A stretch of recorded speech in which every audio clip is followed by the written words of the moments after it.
Hello everyone, I'm Yaojie from Ontario Tech University. Thank you for being here today. And I'll be presenting our work on a method for volumetric video streaming. So first of all, the overall goal of this work is to design and develop an open-sourced, publicly available streaming solution for 4D volumetric video assets. Our aim is to reduce the reliance on private solutions and enhance the capability of 4D asset that can be streamed through a network.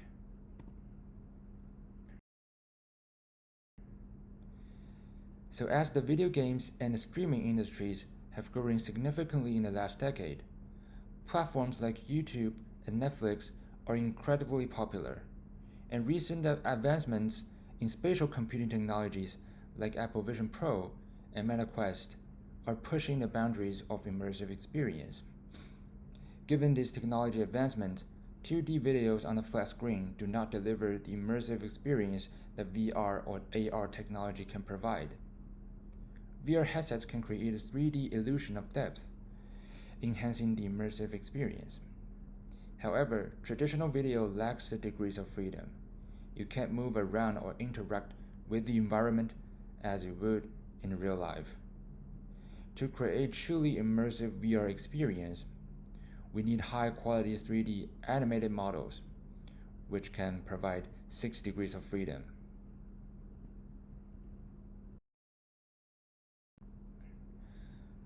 So volumetric video addresses this challenge by capturing and playback dynamic 3D volumes, essentially creating a 4D video.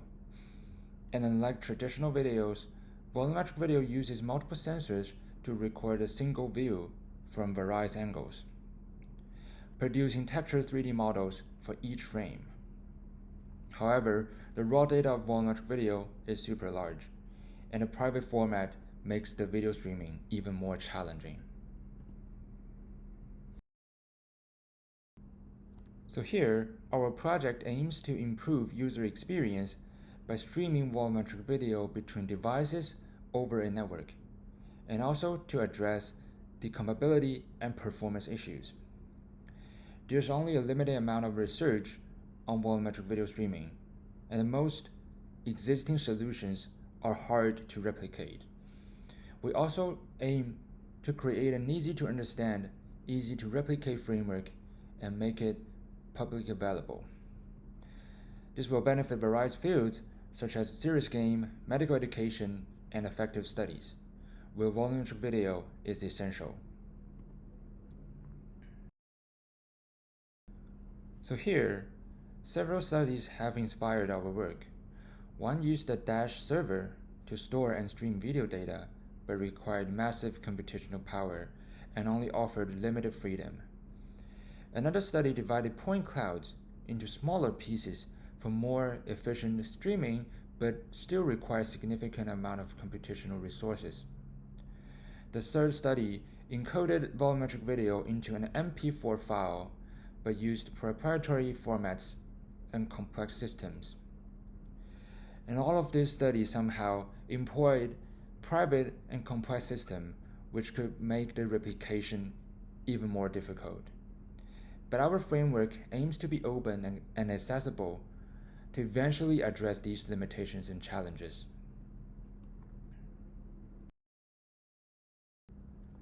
So our framework has 3 main areas: data processing and compression, streaming, and client-side processing. For data processing and compression, we use Python Blender to load meshes and materials, convert them to GL transmission format binary files, and use FFmpeg to encode the texture sequence into a video.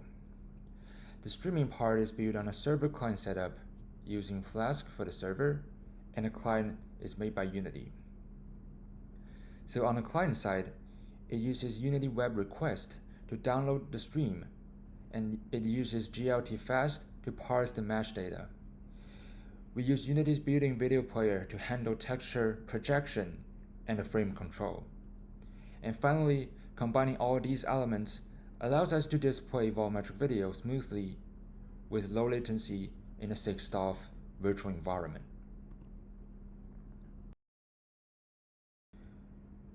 So for the preliminary findings, we evaluated our framework by looking at the compression performance and the initial loading time. The compression reduced the data size by over 70%.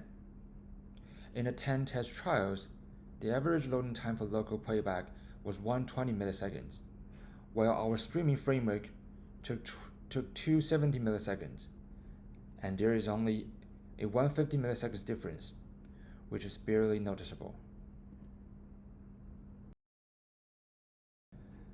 So for the limitations and future directions, our framework assumed GL binaries are the most efficient in terms of fast parse and load, but future research should explore other formats. And secondly, we need to conduct cross-platform tests on other devices like mobile phones and VR headsets for broader validation. And next, we'll explore different levels of detail for adaptive streaming that could further optimize the performance and also to increase immersion.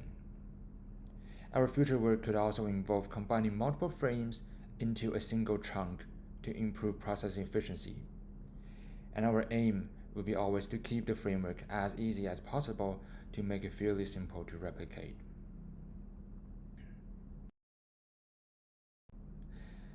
Okay, so now let's watch the demo video. So basically just drag the folder to the script and it will stream. And we can also get a decent lip sync with the audio.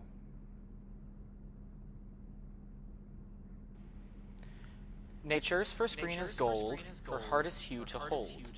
Her early leaf's a flower, but only so an hour. Then leaf subsides to leaf, so Eden sank to grief.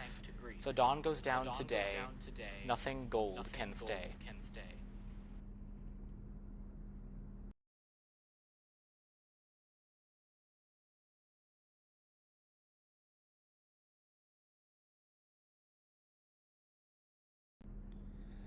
So for this one, from our recent work, we've successfully built up the streaming based on PCVR.